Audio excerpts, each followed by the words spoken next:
Sidang jemaat yang terkasih di dalam nama Tuhan Yesus Kristus, kami dari seluruh majelis menyampaikan kepada kita pada kebaktian kita pagi ini, selamat hari Minggu, Salam. Marilah kita merendahkan diri di hadapan Tuhan. Kita sambut bernyanyi dari buku nyanyian HKBP nomor 125 ayat 1 dan ayat yang kedua.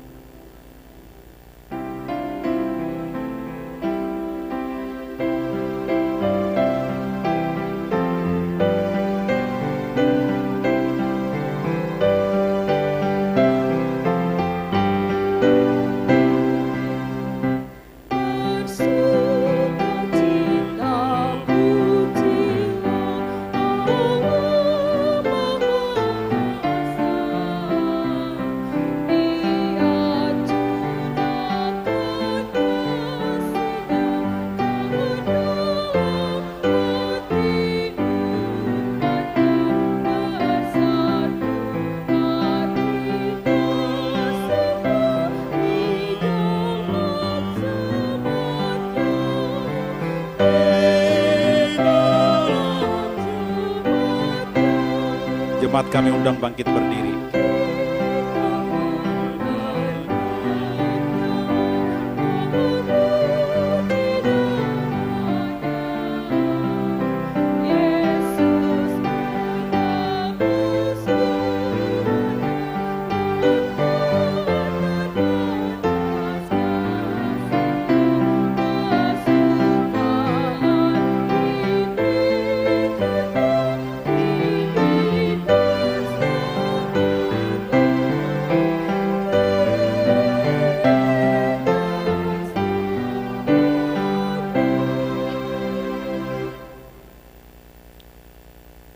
Di dalam nama Allah Bapa dan nama anaknya Tuhan Yesus Kristus dan nama Roh Kudus yang menciptakan langit dan bumi. Amin. Hai manusia, telah diberitahukan kepadamu apa yang baik dan apakah yang dituntut Tuhan daripadamu, selain berlaku adil, mencintai kesetiaan, dan hidup dengan rendah hati di hadapan Allah-Mu. Haleluya. Haleluya. Haleluya. Haleluya.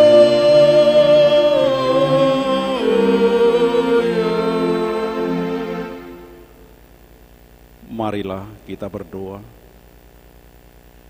Ya Tuhan Allah, Bapa kami yang Maha Pengasih, kami berterima kasih kepadamu karena Engkau memanggil kami ke dalam pengharapan yang kekal. Karuniakanlah kepada kami Roh Kudus, supaya kami kuat dalam perlawanan mengalahkan keinginan-keinginan duniawi, dan supaya kami mencari hal-hal yang ada di surga. Kuatkanlah kami mengalahkan segala kuat kuasa kegelapan yang sanggup menghalangi perjalanan kami menuju kebahagiaan yang kekal.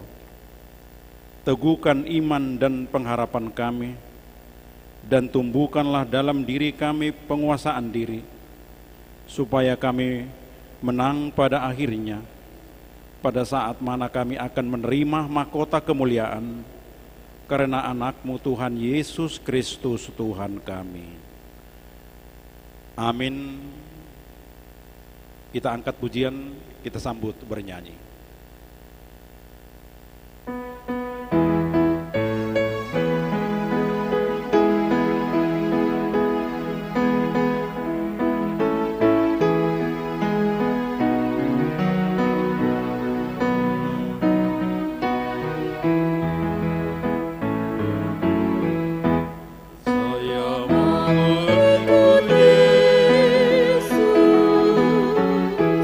Saya mau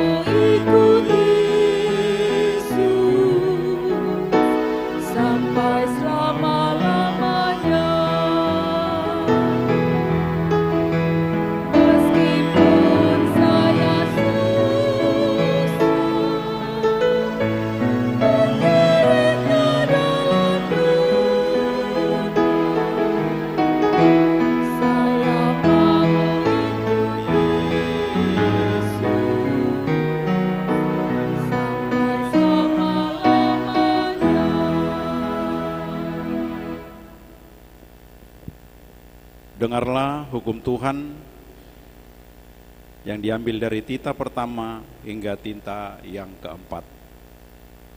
Demikian hukum Tuhan.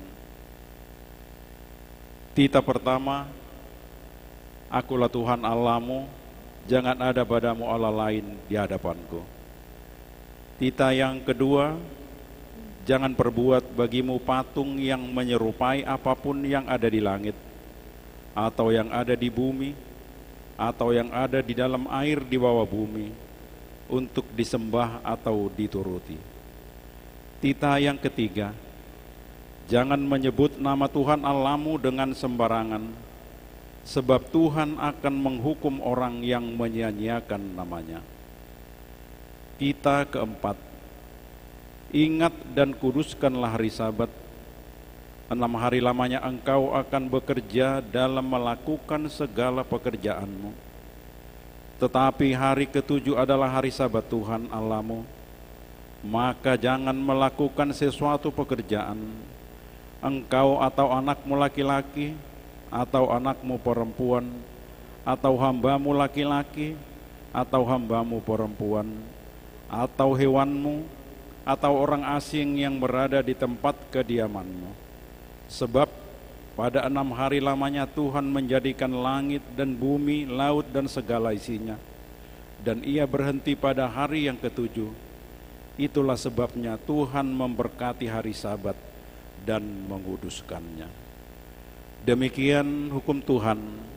Marilah kita bersama-sama meminta kekuatan dari Tuhan untuk melakukan hukum-Nya. Ya Tuhan Allah, kuatkanlah kami melakukan yang sesuai dengan hukum-Mu. Amin. Kita angkat pujian, kita sambut bernyanyi.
Bangkit berdiri.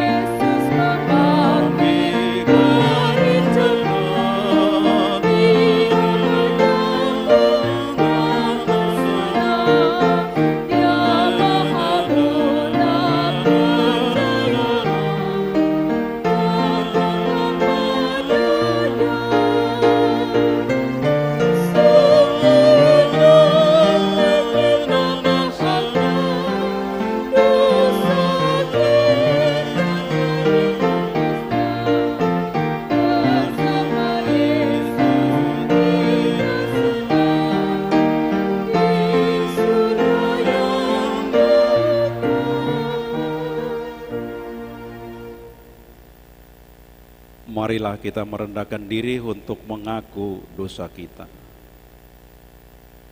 Ya Allah Bapa kami yang di surga, Engkau mengampuni dosa kami orang yang hina dan tercela ini di dalam anak kesayangan-Mu. Kasihanilah kami orang yang berduka cita yang berdosa ini. Nyatakanlah di dalam hati dan jiwa kami ini akan keampunan segala dosa dan kesalahan kami itu. Karuniakanlah Roh Kudus bagi kami untuk memberi kekuatan, keteguhan, dan ketetapan hati, supaya iman kami tidak tergoyahkan. Bimbing dan ajarlah kami ya Tuhan, agar kami benar-benar dan sungguh-sungguh menyerahkan diri, hati dan jiwa kami kepadamu saja, sebagai korban yang hidup dan kudus, oleh sebab anakmu Yesus Kristus Tuhan kami. Amin.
Marilah kita mendengar janji Tuhan tentang pengampunan dosa.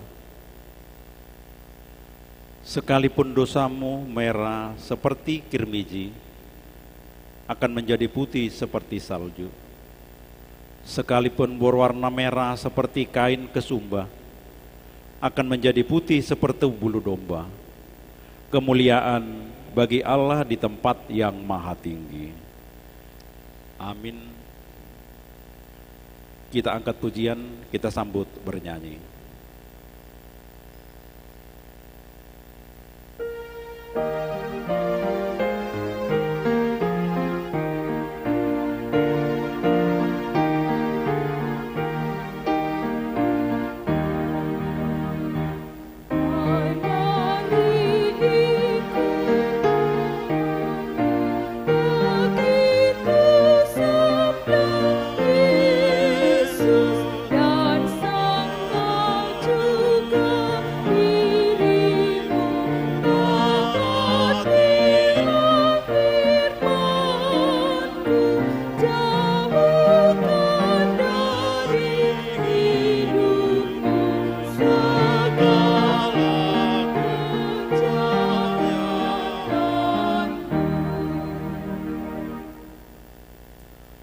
Pembacaan firman Tuhan epistel untuk kita pada minggu ini diambil dari Yeremia pasal 20 ayat 7 hingga ayat yang ke-13. Yeremia pasal 20 ayat yang ke-7 hingga ayat yang ke-13. Kita bacakan secara bergantian. Keluh kesah Yeremia akibat tekanan jabatannya. Engkau telah membujuk aku ya Tuhan, dan aku telah membiarkan diriku dibujuk.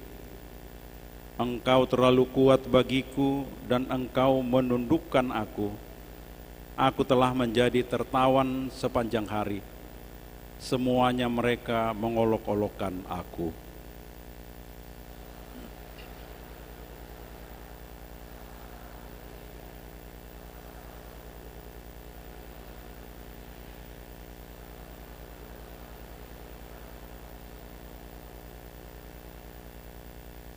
Tetapi apabila aku berpikir, aku tidak mau mengingat dia, dan tidak mau mengucapkan firman lagi demi namanya, maka dalam hatiku ada sesuatu yang seperti api yang menyala-nyala, terkurung dalam tulang-tulangku. Aku berlelah-lelah untuk menahannya, tetapi aku tidak sanggup.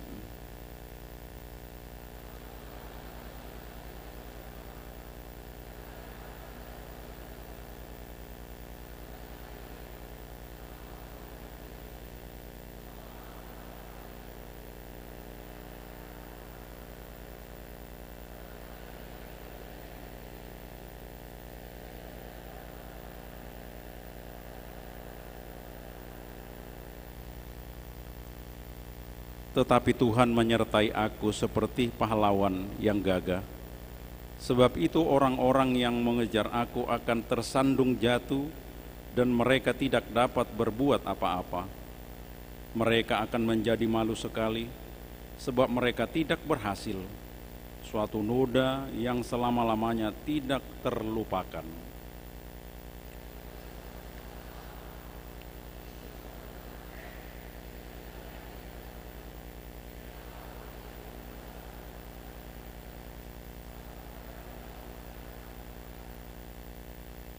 Menyanyilah untuk Tuhan, pujilah Tuhan, sebab Ia telah melepaskan nyawa orang miskin dari tangan orang-orang yang berbuat jahat.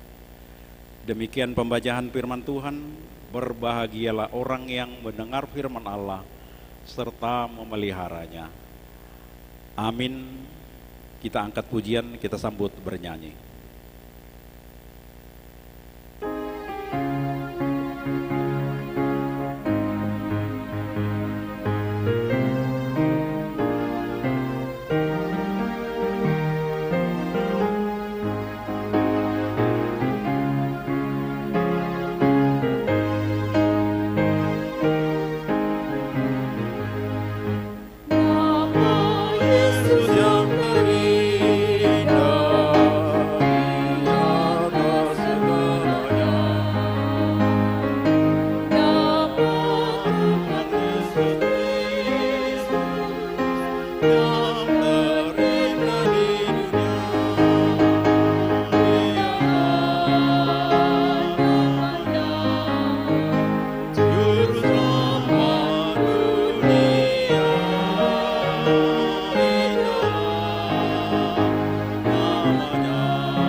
Jemaat kami undang bangkit berdiri.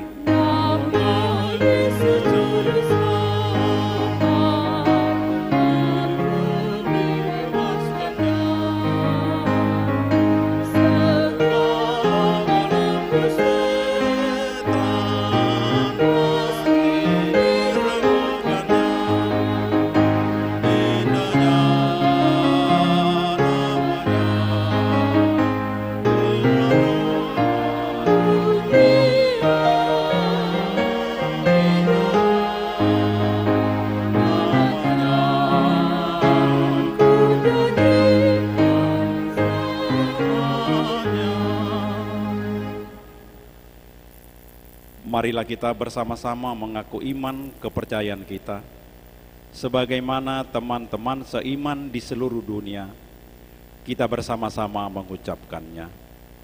Aku percaya kepada Allah Bapa yang Maha Kuasa, Khalik langit dan bumi. Aku percaya kepada Yesus Kristus, Anaknya yang tunggal Tuhan kita, yang dikandung daripada Roh Kudus, lahir dari anak darah Maria, yang menderita sengsara di bawah pemerintahan Pontius Pilatus, disalibkan, mati dan dikuburkan, yang turun ke dalam kerajaan maut. Pada hari yang ketiga, bangkit pula dari antara orang mati, naik ke surga, duduk di sebelah kanan Allah, Bapa yang Maha Kuasa. Dari sana akan datang kelak untuk menghakimi orang yang hidup dan yang mati. Aku percaya kepada Roh Kudus dan adanya satu gereja yang kudus, persekutuan orang kudus, pengampunan dosa, kebangkitan daging, dan hidup yang kekal. Amin. Kita mendengarkan warta jemaat.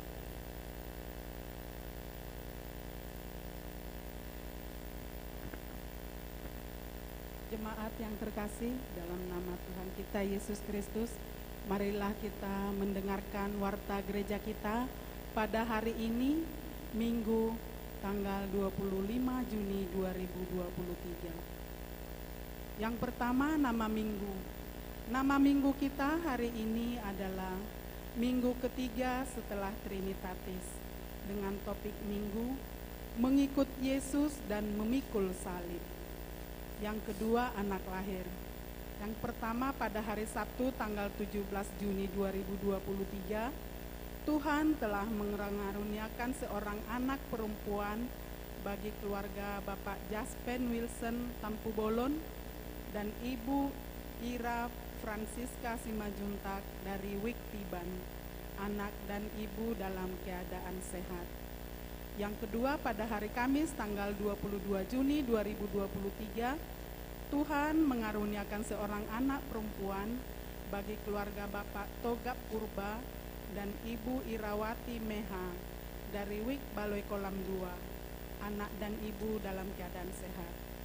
Yang ketiga, pada hari Jumat tanggal 23 Juni 2023, Tuhan mengaruniakan seorang anak laki-laki bagi keluarga Bapak Martin Fernandes Pasaribu dan Ibu Friska Anita Sigurian dari Wik Baloi Center, anak dan ibu dalam keadaan sehat. Yang ketiga, jemaat baru. Mulai minggu hari ini menjadi anggota jemaat di gereja kita, yaitu keluarga Bapak David Samosir dan Ibu Mariani Tiurma Sitorus. Mereka datang dari HKBP Raja Wali, Resort Raja Wali. Alamat mereka, Perumahan Villa Taman Bunga nomor 1B, Wik Baloi Diptam. Keempat, warta pemberkatan nikah. Warta kedua, hendak menerima pemberkatan nikah, yaitu Glenn Aaron Octavia Silitonga ST, anak dari Bapak Philips Silitonga SE, dan Ibu Insinyur Rosliana Neti Tumiar Claudia Pasaribu dari Wik Batam Kota. Dengan tunangannya, Florensa Evelina Siahaan AMD, anak dari Bapak Sintua Pasal Aron Siahaan dan Ibu Lastrimen Simamora. Jemaat HKBP Palmarum, Resort Palmarum. Pemberkatan akan dilaksanakan pada hari Sabtu 1 Juli 2023 di HKBP Batam, masuk pukul 10. Yang kelima, Punguan Kor Ama PHD. Pada hari ini, Punguan Kor Ama PHD beribadah bersama dengan jemaat yang berada di pos Muka Kuning pukul 10. Yang keenam, wisata pantai Wik Baloi Kolam 1. Pada hari ini, jemaat dari Wik Baloi Kolam 1 berangkat untuk wisata pantai ke Pantai Glory Melur. Kiranya Tuhan memberkati mereka di perjalanan. Yang ketujuh, pengambilan foto lepas CD atau malua. Dimohon kepada orang tua dan pelajar CD agar datang ke gereja mengambil foto acara lepas CD. Pengambilan foto tersebut pada hari ini setelah selesai ibadah remaja pukul 16 WIB bertempat di ruang sermon, sekaligus membawa biaya cetak foto yang telah disepakati pelajar CD sebesar Rp85.000 langsung diserahkan kepada fotografer. Yang kedelapan, pertanyaan Punguan Kor Ama PHD.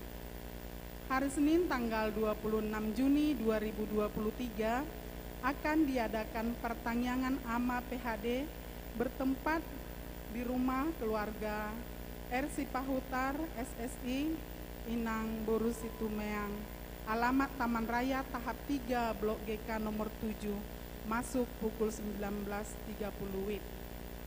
Kesembilan, pertanyaan WIB. Pada minggu ini pertanyaan di WIB hari Rabu tanggal 28 Juni 2023 di WIB Baloi Kolam 1, Baloi Kolam 2, dan Baloi Center. Pada hari Kamis 29 Juni 2023 di WIB Bengkong Indah, Muara Takus, Nagoya, dan Batam Kota. Pada hari Jumat tanggal 30 Juni 2023 di WIB Sepanas, Baloi Kolam 3, Batam Center, dan Muka Kuning. 10 sekolah minggu gabungan. Diberitahukan kepada seluruh jemaat bahwa Minggu tanggal 2 Juli 2023 diadakan kebaktian sekolah minggu gabungan di Pos Lubuk Baja. Diharapkan kepada seluruh orang tua agar mengingatkan anaknya untuk mengikuti kebaktian tersebut. 11. Latihan KOR persiapan pembinaan Parhalado. dalam rangka program pembinaan Parhalado, kita akan menampilkan kor dengan lagu Tahun Profesionalisme. Oleh karena itu, diminta kesediaan kepada peserta dari setiap week 4 orang yang terdiri dari 1 orang dari masing-masing suara dan pelatih kor dari setiap week diharapkan masuk dalam kepesertaan tersebut. Latihan kita mulai pada hari Senin tanggal 26 Juni 2023 di Gedung Serbaguna lantai 1 masuk pukul 19.30 12. Mohon doa kesembuhan anggota jemaat yang sakit. Mari kita doakan supaya Tuhan memberikan kesembuhan bagi saudara-saudara kita yang sedang sakit, yang namanya ada di layar proyektor kita. 13. Sumbangan bunga altar. Pada hari ini gereja kita menerima sumbangan bunga altar dari NN, dari Wik Sepanas. Terima kasih atas sumbangannya. 14. Ucapan selamat ulang tahun. Parhalado dan jemaat HKBP Batam mengucapkan selamat ulang tahun kelahiran dan selamat ulang tahun pernikahan kepada jemaat yang berulang tahun dalam minggu ini. Panjang umurnya, sehat tubuhnya, kuat imannya di dalam Tuhan. 15. Warta keuangan. Saldo akhir per 24 Juni 2023 berjumlah 653.665.528 rupiah. Demikian warta gereja kita. Terima kasih.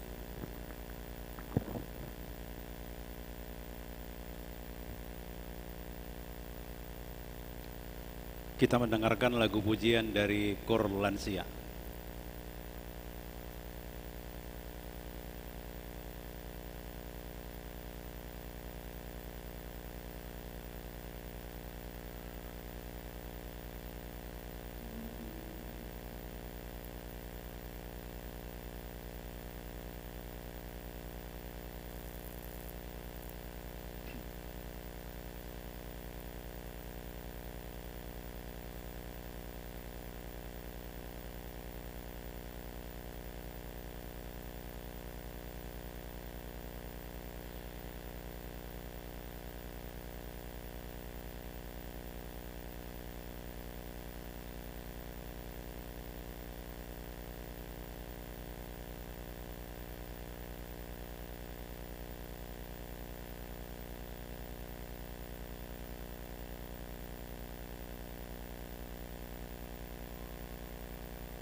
Kita akan menyerahkan persembahan 1A dan 1B, kita angkat pujian, kita bernyanyi.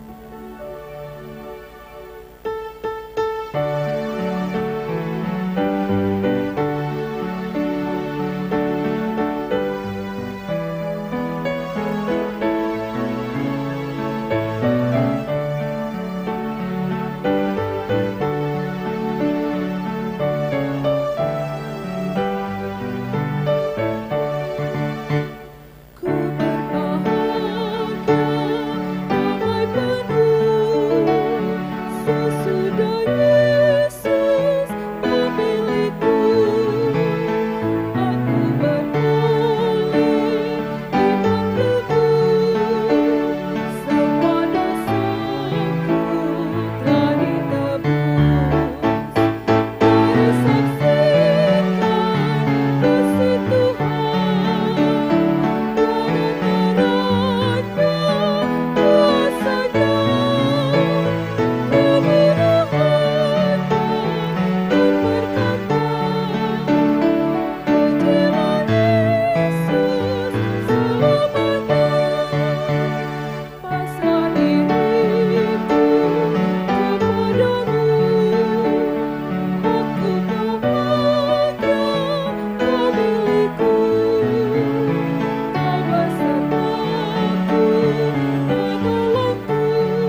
Damai sejahtera Allah yang melampaui segala akal dan pikiran, itulah yang memelihara hati dan pikiran saudara-saudari di dalam Kristus Yesus Tuhan kita. Amin. Koras shalom bagi kita Bapak, Ibu, dan saudara-saudari yang terkasih dalam nama Tuhan Yesus. Mari kita baca firman Tuhan yang menjadi khotbah di hari Minggu ini yang tertulis dalam Matius 10 ayat 32 sampai dengan ayat 39. Saya akan membacakan bagi kita sekalian. Setiap orang yang mengakui aku di depan manusia, aku juga akan mengakuinya di depan Bapa-Ku yang di sorga. Tetapi barang siapa menyangkal aku di depan manusia, aku juga akan menyangkalnya di depan Bapa-Ku yang di sorga. Jangan kamu menyangka bahwa aku datang untuk membawa damai di atas bumi. Aku datang bukan untuk membawa damai, melainkan pedang. Sebab aku datang untuk memisahkan orang dari ayahnya, anak perempuan dari ibunya, menantu perempuan dari ibu mertuanya, dan musuh orang ialah orang-orang seisi rumahnya. Barang siapa mengasihi bapa atau ibunya lebih daripadaku, ia tidak layak bagiku. Dan barang siapa mengasihi anaknya laki-laki atau perempuan lebih daripadaku, ia tidak layak bagiku. Barang siapa tidak memikul salibnya dan mengikut aku, ia tidak layak bagiku. Barang siapa mempertahankan nyawanya, ia akan kehilangan nyawanya. Dan barang siapa kehilangan nyawanya karena aku, ia akan memperolehnya. Demikian pembacaan firman Tuhan. Bapak, Ibu, dan saudara-saudari yang terkasih dalam nama Tuhan Yesus. 10 tahun ini Bapak, Ibu, dan saudara-saudari, kita pasti tidak asing lagi dengan istilah YouTube. Kita sudah terbiasa setiap hari kalau tidak nonton YouTube, rasanya hidup ini ada yang kurang. Oleh sebab itu, kalau kita melihat di YouTube, nanti akan ada di situ berapa viewersnya, berapa subscriber atau yang like di YouTube itu, berapa nanti yang menjadi followers dari YouTube itu. Seandainya Bapak, Ibu, dan saudara-saudari, Yesus pada zaman dahulu menggunakan aplikasi YouTube, yang manakah kita? Apakah viewers? Apakah subscriber atau orang yang suka meng-like atau followers? Atau lebih dari itu? Kalau kita menyebutkan kita sebagai seorang viewers, yakni hanya penonton pamereng-mereng, di mana hanya suka melihat yang menarik-menarik saja, tetapi ketika mau masuk ke dalamnya tidak mau. Bapak, Ibu, dan saudara-saudari, di zaman Yesus ada begitu banyak sekali yang menonton Yesus, yang menyaksikan Yesus, tetapi mereka tidak masuk ke dalam kehidupan Yesus itu. Mereka hanya mau mengikuti Yesus, mereka hanya mau menyaksikan Yesus yang membuat hal-hal yang spektakuler. Apa itu hal-hal yang spektakuler? Mereka hanya mau melihat Yesus ketika Yesus membuat tanda-tanda mukjizat. Mereka hanya mau melihat Yesus ketika Yesus berkata-kata yang luar biasa. Tetapi Bapak, Ibu, dan saudara-saudari, ketika Yesus berkata, "Akulah anak Allah, aku berasal dari surga," orang-orang banyak menolak dia. Orang-orang banyak meninggalkan dia. Orang-orang banyak tidak mau menonton Yesus lagi pada waktu itu, Bapak, Ibu, dan saudara-saudara. Yang kedua, ada yang disebut dengan followers. Kita sudah tidak asing lagi dengan ini, followers. Mereka ketika menonton lalu mengikut Yesus kemana-mana, lalu nanti masih ada yang lain. Mereka mengikut Yesus karena menurut mereka Yesus ini membuat konten yang luar biasa. Ada hal-hal yang luar biasa yang dipertampilkan oleh Yesus. Bapak, Ibu, dan saudara-saudari, mujizat terjadi di mana-mana, kesembuhan terjadi di mana-mana. Yesus berkhotbah sangat luar biasa, Bapak, Ibu, dan saudara-saudari. Dan mereka mengikut. Yesus pergi ke tepi danau, ada yang mengikut. Yesus pergi ke atas gunung, banyak yang mengikut Yesus pada waktu itu, Bapak, Ibu, dan saudara-saudari. Tetapi Bapak, Ibu, dan saudara-saudari, apakah seorang followers itu, kalau Yesus mengatakan ikutlah aku dan menderitalah dengan aku, apakah followers itu akan mau mengikut Yesus demikian? Saya mau bertanya kepada kita, kalau misalnya ada ajakan di YouTube, Ayo ikutlah aku, marilah kita mau menderita, menolong orang-orang yang demikian dan begitu. Apakah kita sudah pasti mau mengikut YouTubers tersebut? Belum tentu Bapak Ibu dan Saudara-saudari. Jadi Bapak Ibu dan Saudara-saudari, mereka akan mau mengikut Yesus kalau itu sesuai dengan keinginan mereka, karena itu sesuai dengan kebutuhan mereka. Mereka akan like, mereka akan subscribe. Tapi ketika tidak sesuai dengan keinginan mereka, yang dijawab oleh Yesus, mereka akan unlike, baru tidak mau mengikutinya lagi. Itu Bapak Ibu dan Saudara-saudara. Ada begitu banyak orang yang kagum kepada Yesus. Dari dulu hingga sekarang. Kagum karena apa? Karena tanda-tanda mukjizat, karena tanda-tanda yang luar biasa. Tapi kalau Yesus mengatakan, ayo ikut aku, menderitalah denganku, langsung banyak yang tidak suka. Stop pertemanan, tidak mengikuti. Bapak Ibu dan Saudara-saudara. Paulus pernah mengatakan bahwa orang Yahudi mengharapkan tanda, sedangkan orang Yunani mengharapkan hikmat. Orang Yahudi itu katanya akan percaya kalau tanda-tanda yang spektakuler, mukjizat itu dibuat oleh Tuhan semakin banyak. Kita saksikan ketika Tuhan membuat bangsa Israel keluar dari perbudakan Mesir, ada berapa banyak tanda yang diberikan Tuhan. Di Mesir ada 10. Di Gunung Sinai banyak sekali. Menuju tanah Kanaan banyak sekali. Tapi kita saksikan, apakah itu cukup membuat orang-orang Israel percaya kepada Tuhan? Apakah itu cukup membuat mereka setia kepada Tuhan? Atau kita saksikan ketika Yesus tampil hadir di tengah-tengah dunia ini, dan dia hadir di tengah-tengah masyarakat pada waktu itu, dia banyak sekali membuat tanda-tanda mukjizat, luar biasa sekali. Orang yang mati dihidupkan kembali, yang sakit, yang lumpuh, dan ini disembuhkan kembali. Tetapi ketika Yesus di kayu salib, siapa yang mengikut? Murid-murid. Kemana mereka? Petrus, satu dia Tuhan huitut loh. Kemana dia? Bapak Ibu dan Saudara-saudari, karena tidak sesuai dengan keinginannya, tidak di-like, tidak diikuti lagi. Sedangkan orang-orang Yunani mengharapkan hikmat. Bagi mereka, pemahaman atau konsep tentang Tuhan itu adalah sesuatu yang masuk ke dalam berpikir mereka, alam berpikir mereka. Tuhan itu mana mungkin bisa jadi manusia? Manusia kan tidak abadi. Tuhan itu tidak mungkin mati. Tuhan itu tidak mungkin menderita, apalagi disalibkan secara terhina. Ini sesuatu yang tidak masuk akal bagi orang-orang Yunani Romawi. Tetapi kalau Tuhan mau, kita mau bilang apa? Kalau Tuhan mau jadi manusia dan dia mampu untuk itu, kita mau bilang apa? Kalau dia mau disalibkan, mati, menderita untuk kita, kita mau bilang apa Bapak Ibu dan Saudara-saudari? Ya terserah Tuhan dong, terserah dia.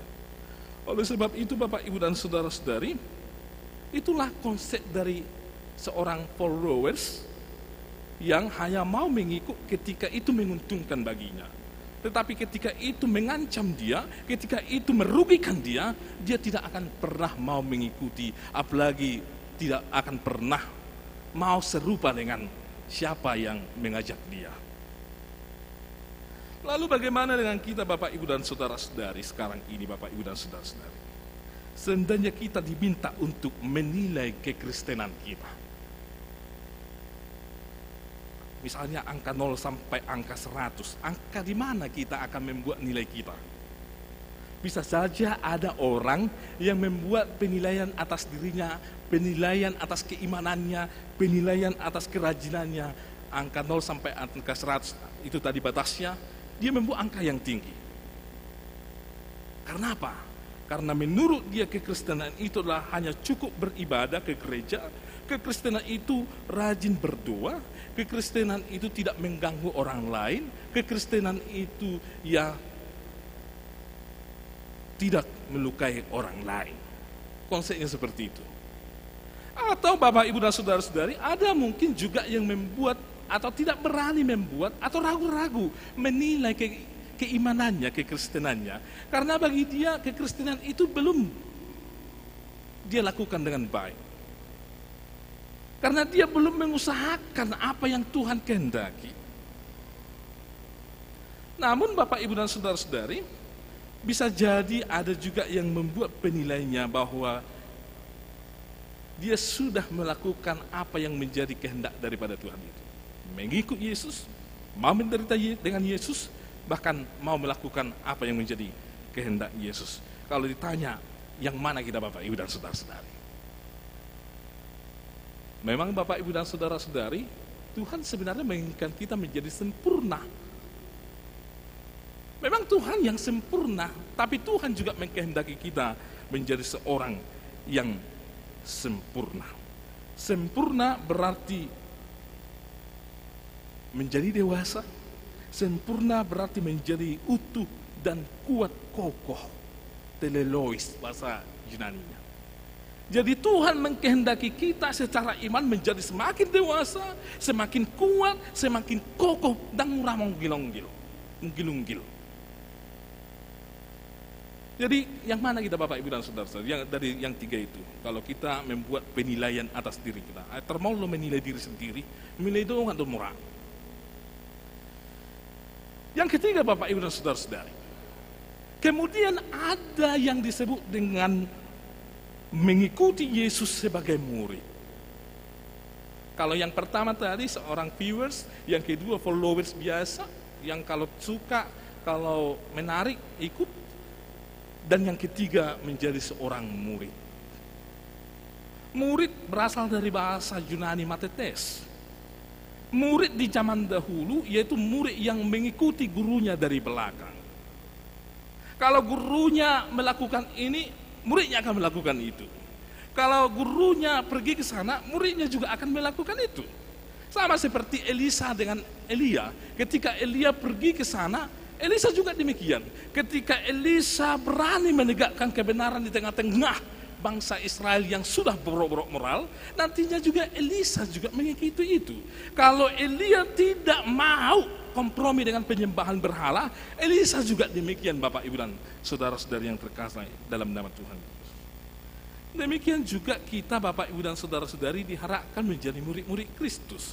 Murid bukan seperti hanya sekolah lalu seperti sekolah kita sekarang. Murid dalam konteks ini adalah bagaimana Yesus hidup, bagaimana Yesus melayani, bagaimana Yesus bersahabat, bagaimana Yesus berbicara, bagaimana Yesus mau menderita, bagaimana Yesus mau berkorban. Murid juga diharapkan mau mengikuti Yesus selaku murid Yesus itu. Bagaimana Bapak, Ibu, dan saudara-saudari? Apa kita mau sekarang menjadi murid Yesus? Kalau Yesus mau melayani, murid juga harus mau melayani. Kalau guru mau mengasihi, murid juga harus mau mengasihi. Kalau guru mau mengatakan, kasihilah musuhmu, berdoalah bagi mereka. Lalu bagaimana dengan murid? Apakah kita pernah berdoa untuk musuh kita? Atau si boru puas, si boru bokara, jolo pina puas, asa suara marah. Jolo martopari, marbadai, asa suara marah.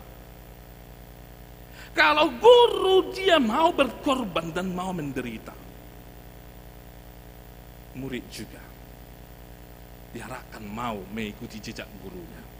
Jadi Bapak, Ibu, dan saudara-saudari, kalau kita mengakui Yesus sebagai guru, sebagai panutan di tengah-tengah kehidupan kita, ya seluruh proses kehidupan Yesus itu harus kita jalani, harus kita ikuti supaya kita disebut sebagai murid atau matetes. Tapi kalau murid tidak mau melakukan itu, bagaimana dia bisa dikatakan seorang murid? Bapak, Ibu, dan saudara-saudari, sebagai seorang murid, ada beberapa hal yang harus kita lakukan supaya kita berbuah di dalam kehidupan kita. Yang pertama, akuilah Yesus sebagai Tuhan dan Juru Selamat. Di ayat yang 32 sangat jelas sekali tadi dikatakan bahwa setiap orang yang mengakui aku di depan manusia, aku juga akan mengakuinya di depan Bapakku yang di surga. Setiap orang yang mengakui Yesus adalah Tuhan, setiap orang yang mengakui Yesus adalah Juru Selamat, setiap orang yang mengakui Yesus adalah penolong di tengah-tengah kehidupannya, bahwa Yesus juga akan mengakuinya juga di depan Bapaknya. Mengakui bukan hanya sebatas kita tadi mengucapkan pengakuan iman rasuli. Mengakui bukan hanya sebatas kita ketika berdua, ya Tuhan Allah Bapa kami dan Engkau adalah Yesus Kristus Tuhan kami. Bukan hanya sebatas itu Bapak, Ibu dan saudara-saudari. Kalau zaman dahulu ada yang namanya gnostik, bahwa ini Allah, di bawah Allah sedikit Yesus, lalu di bawah Yesus jauh adalah manusia. Ajaran gnostik. Itu bain dong atta parrukamu silom karena pengaruh dari gnostik abad ke-6.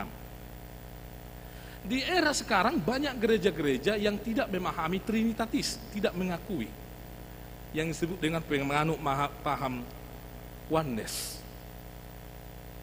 Dan saudara-saudari sangat senang sekali meng-share khotbah-khotbah dari para pendeta yang terkenal itu, padahal dia penganut oneness. Bagi mereka Tuhan Allah itu tidak ada dan Roh Kudus tidak ada. Itu adalah produk dari simbolis. Bayang kamu mejo. Kita bisa bukan anti YouTube. Mereka pengen oneness. Siapa nama Allah? Mereka langsung sebutkan Yesus Kristus katanya. Padahal di perjanjian lama kita menemukan bahwa Allah itu bekerja, Allah mencipta dan memelihara, kemudian manusia jatuh ke dalam dosa, Allah hadir dalam rupa manusia karena dia mampu untuk itu. Setelah dia naik ke surga, dia hadir dalam rupa Roh Kudus untuk menolong kita Bapak, Ibu dan saudara-saudara. Atau di Matius 28 ayat 19, pergilah baptislah setiap orang ke dalam nama Allah, Bapa, Anak dan Roh Kudus. Alkitab yang menuliskan ada itu Allah, Bapa, Anak dan Roh Kudus. Meski di Alkitab tidak dituliskan konsep trinitatis, tapi ada Allah, Bapa, Anak dan Roh Kudus. Jadi Bapak, Ibu dan saudara-saudari, itulah tantangan di sekarang. Ada orang yang mengatakan bahwa tidak ada itu Allah Bapa, tidak ada itu Roh Kudus, yang ada hanya Yesus. Karena mereka penganut oneness. Itu sebabnya dua-dua mereka seperti itu Bapak, Ibu dan saudara-saudari, selalu menekankan hal-hal yang berbau. Tidak pernah berbicara tentang Allah yang memelihara. Tidak pernah berbicara tentang Allah yang akan menghukum orang yang jahat. Tidak pernah berbicara tentang bagaimana Tuhan mencipta lalu memelihara ciptaannya ini. Demikian Bapak, Ibu dan saudara-saudari. Jadi Bapak, Ibu dan saudara-saudari, mengakui Allah, mengakui Yesus sebagai Allah, itu harus terlihat dari kehidupan kita, yaitu dengan meneladani Kristus. Apa yang dilakukan Kristus? Yesus menolong. Yesus tidak suka memfitnah, tidak suka membuli. Ada begitu banyak orang berdosa sekitar Yesus, tapi Yesus tidak membuli. Tapi Yesus hadir bagi mereka, menolong mereka, menjadi berkat bagi mereka. Kedua, selaku murid Yesus kita harus menempatkan Kristus di atas segala-galanya. Di sini sangat ekstrim sekali Bapak, Ibu dan saudara-saudari. Jangan kau menyangka bahwa aku datang untuk membawa damai di atas bumi. Aku datang bukan untuk membawa damai, melainkan pedang. Sebab aku datang untuk memisahkan orang dari ayahnya, anak perempuan dari ibunya, menantu perempuan dari ibunya, ibu mertuanya, dan musuh orang ialah orang-orang di dalam rumahnya. Ini sangat ekstrim sekali. Kalau orang secara harafiah memahami ini, bisa saja nanti di rumah, ngapain aku sayang samamu Papa? Alkitab toh mengatakan ini, Yesus yang mengatakan tidak usah mengasihi ayah dan ibunya. Aku datang untuk membawa pedang, kata Yesus, membawa permusuhan. Bapak, Ibu dan saudara-saudara, bagaimana jika seandainya saya mengatakan saya seorang yang percaya kepada Tuhan, saya berdoa kepada Tuhan, tapi saya membenci ayah saya menolak ibu saya mengutuki saudara-saudara saya. Bagaimana? Apakah saya layak disebut sebagai orang yang beriman, orang Kristen yang kualitas keimanannya luar biasa? Wah, dia mang dota minang. Apakah kita suka anak-anak kita ini karena ayat Alkitab ini? Nggak apa-apalah, kau benci anak amang aku, asalkan imanmu tidak hilang itu. Bagaimana ini Bapak, Ibu dan saudara-saudari? Memang Bapak, Ibu dan saudara-saudari, di zaman Yesus atau orang-orang Yahudi zaman dahulu, hubungan kekerabatan itu sangat dijaga ketat. Hubungan kekerabatan. Itu sebabnya ketika kita membaca di beberapa teks Alkitab, contohnya Musa, ketika Musa dipanggil Tuhan untuk membawa Israel keluar dari Mesir, Musa tidak meninggalkan istrinya si Zipora loh. Udahlah Zipora sama mertuaku aja lah kau. Aku aja yang pergi ke sana. Enggak, justru Musa membawa istrinya dan anaknya. Abraham juga demikian. Atau masih banyak teks-teks di Alkitab yang mengatakan bahwa orang Israel itu memang sangat mengasihi keluarganya, sangat menjaga wibawa dari keluarganya. Bahkan Bapak Ibu dan Saudara-saudari, ketika ada orang yang meninggal dalam peristiwa Yesus, ikutlah aku, katanya kepada seorang Yahudi. Lalu seorang Yahudi, tunggulah, aku mau menanamkan bapakku dulu. Tunggu katanya.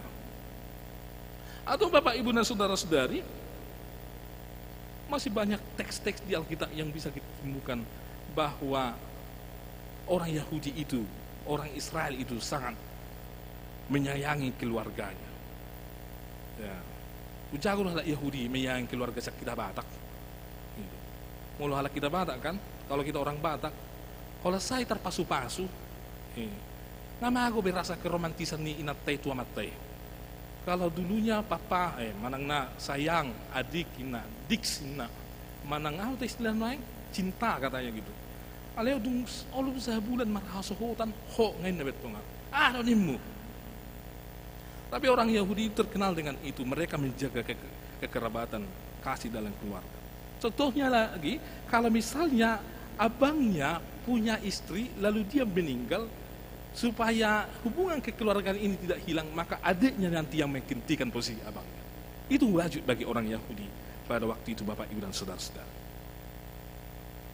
Oleh sebab itu, Bapak Ibu dan Saudara-saudari, memang hubungan kekerabatan tengah-tengah orang Yahudi itu sangat luar biasa. Apakah Yesus, Bapak Ibu dan Saudara-saudara, mengkehendaki retaknya hubungan di tengah-tengah keluarga? Kamu roh Tuhan di soni. Bukankah Allah yang menyuruh kita berkeluarga? Bukankah Allah yang menganugerahkan anak-anak bagi kita, Bapak Ibu dan Saudara-saudari? Bukankah Allah yang mengkehendaki kita hidup berkeluarga damai sejahtera? Bahkan firman Tuhan mengatakan, jangan bercerai. Tapi kenapa ini berbeda dari apa yang kita pahami, Bapak Ibu dan Saudara-saudara? Bukankah Allah justru memakai keluarga juga untuk sarana keselamatan Maria dan Yusuf, Zakaria dan Elizabeth? Ini toh kenapa sekarang disuruh aku datang untuk memisahkan? Bapak Ibu dan Saudara-saudara, karena tadi begitu dekatnya hubungan keluarga antara orang Yahudi, itu adalah sesuatu yang prioritas. Tetapi jauh-jauh menjadi lebih prioritas lagi jika kita memiliki hubungan yang dekat dengan Yesus, memprioritaskan Tuhan. Memiliki hubungan dengan keluarga harus. Kuntingan hubungan do keluarga ta, inatata, anak ta, simatuata. Itu sesuatu yang prioritas. Tapi yang paling prioritas adalah bagaimana hubungan kita dengan Tuhan, Bapak Ibu dan Saudara-saudari. Jadi Yesus bukan mau mengatakan supaya kita retaklah keluarga kita, tinggalkanlah anak istrimu, bukan. Tapi aku ada yang lebih prioritas di samping yang lain yang prioritas. Begitu Bapak Ibu dan Saudara-saudari. Jadi kalau kita mengatakan kita adalah seorang yang percaya kepada Yesus, ya kita harus membangun kasih kita kepada keluarga kita. Tapi kita juga harus membangun hubungan kita dengan Allah.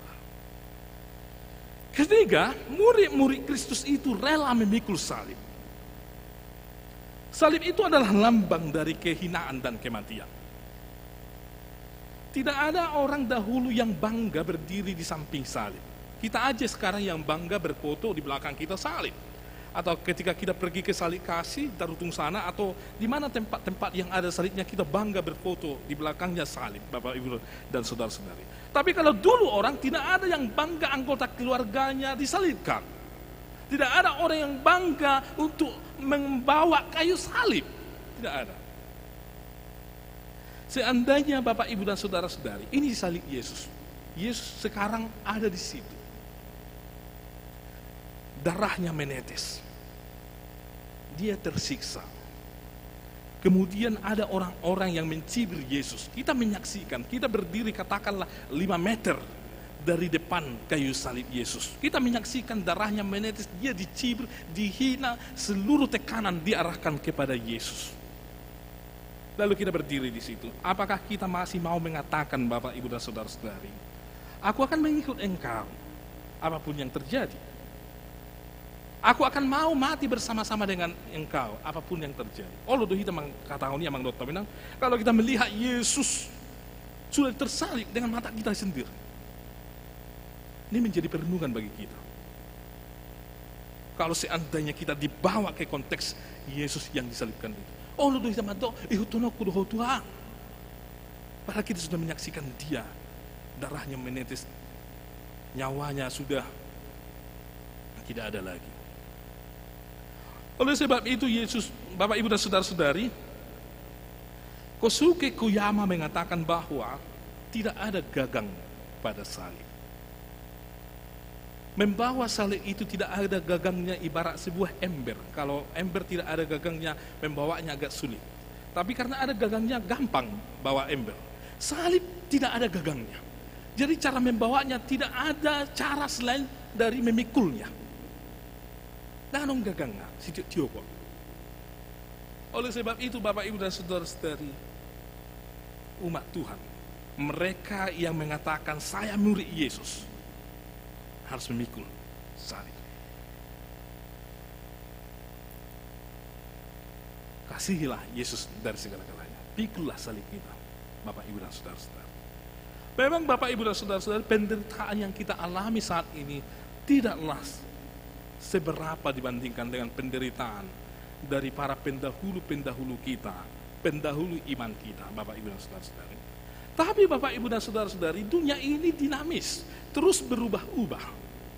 Mungkin sekarang kita di sini bisa menikmati keindahan, kenikmatan, hal-hal yang manis, tapi di masa depan itu tidak bisa menjamin kita, Bapak, Ibu, dan saudara-saudari.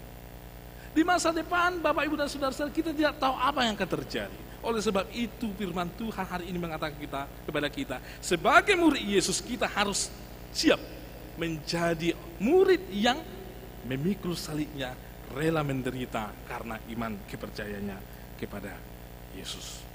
Oleh sebab itu, Bapak, Ibu, dan saudara-saudari, serahkanlah segala sesuatu yang ada pada kita kepada Yesus. Apa yang paling berharga dari hidup kita, mari serahkan kepada Yesus, Bapak, Ibu, dan saudara-saudari. Kiranya Tuhan memberkati kita sekalian. Amin. Kami bersyukur ya Tuhan atas firman-Mu yang telah menyapa kami saat ini, di mana Tuhan mengajari kami agar kami menjadi murid Tuhan yang benar-benar mengikuti Yesus, bukan hanya karena keinginan kami sendiri, tetapi kami mengikuti Yesus adalah karena kami benar-benar mau mengikuti Yesus dalam segala aspek. Ajarlah kami ya Tuhan, agar kami semakin menyadari bahwa menjadi murid Yesus itu adalah harus dengan sungguh-sungguh, bukan karena hanya ada keinginan lahiriah kami yang harus kami dapatkan. Engkaulah yang memberkati umat-Mu saat ini ya Tuhan, yang datang beribadah di sini. Berkati mereka, lindungi mereka, berkati keluarga mereka, jauhkan dari mara bahaya.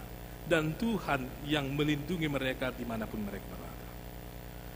Anak-anak ya Tuhan yang lahir tengah-tengah keluarga jemaat-Mu, lindungilah. Dari Tuhanlah hikmat bagi mereka, supaya mereka semakin bertumbuh dan berkembang, terlebih bertumbuh dalam pemahaman akan firman Tuhan, dan memiliki karakter sebagai seorang murid Tuhan yang mengikut sebagaimana Tuhan yang kehendaki. Kami juga berdoa ya Tuhan, bagi jemaat-Mu ada dari antara mereka yang bersuka cita karena Tuhan telah menganugerahkan umur yang panjang bagi mereka, dan Tuhan telah memberkati pernikahan mereka ya Tuhan, sehingga mereka masih tetap eksis hingga saat ini. Kami berdoa bagi mereka agar Tuhan yang melindungi, memberkati jemaat ya Tuhan. Ada juga ya Tuhan yang dalam kondisi keadaan sakit, ada yang dalam kondisi berbeban berat, dan ada dalam kondisi penuh pergumulan ya Tuhan. Jika mereka disapa oleh Tuhan, jika roh Tuhan hadir di tengah-tengah mereka, maka mereka akan dipulihkan, semangat mereka akan kembali ya Tuhan, dan iman mereka ya Tuhan akan menguatkan mereka untuk melakukan apa yang Tuhan kehendaki. Ya Tuhan, berkatilah pelayanan gereja, jauhkanlah ya Tuhan kami dari sikap yang hanya menginginkan diri kami yang terhebat, tetapi biarlah Tuhan yang mengatur jemaat Tuhan, yang mengatur pelayanan di gereja ini ya Tuhan, sehingga pelayanan menyentuh umat Tuhan, nama Tuhan semakin dimuliakan, dan umat Tuhan semakin bersukacita. Kami serahkan seluruh daerah kami ini ya Tuhan. Engkaulah yang memberkati, yang mendatangkan hujan pada waktunya, yang menjauhkan para orang-orang yang memiliki rencana jahat, sehingga daerah kami ini ya Tuhan semakin damai sejahtera. Dan Tuhan yang memberkati para pemimpin kami, sehingga mereka ya Tuhan dengan hikmat yang daripada Tuhan mengurus kota, memimpin daerah kami, sehingga damai sejahtera, kemakmuran tercipta di tengah-tengah kota kami ini ya Tuhan. Ya Tuhan, ada begitu banyak yang kami perlu di tengah-tengah kehidupan kami, dan kami percaya Tuhan akan memberikan apa yang menjadi kebutuhan kami. Hanya dalam Kristus Yesus kami berdoa. Amin.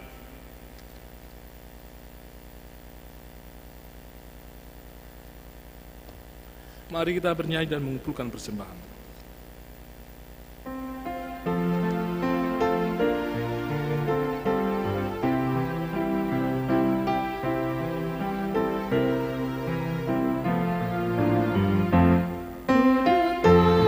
Yesus,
Marilah kita berdoa untuk menyerahkan persembahan kita ke hadapan Tuhan.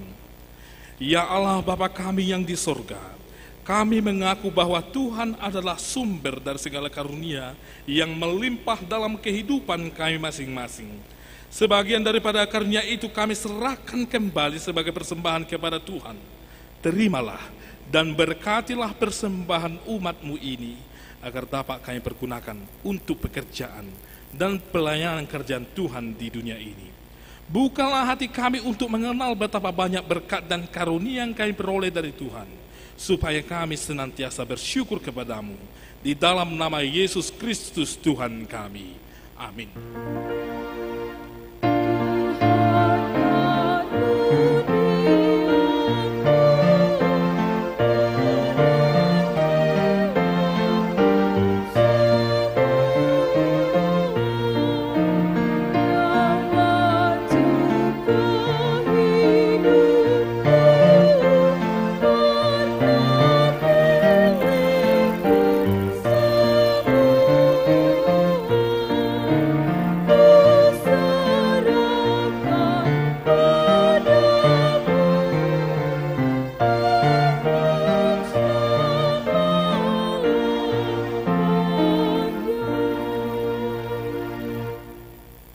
Bapa kami yang di sorga, dikuduskanlah namamu, datanglah kerajaan-Mu, jadilah kehendak-Mu di bumi seperti di surga. Berikanlah kami pada hari ini makanan kami yang secukupnya, dan ampunilah kami akan kesalahan kami, seperti kami juga telah mengampuni orang yang bersalah kepada kami. Dan janganlah membawa kami ke dalam pencobaan, tetapi lepaskanlah kami daripada yang jahat.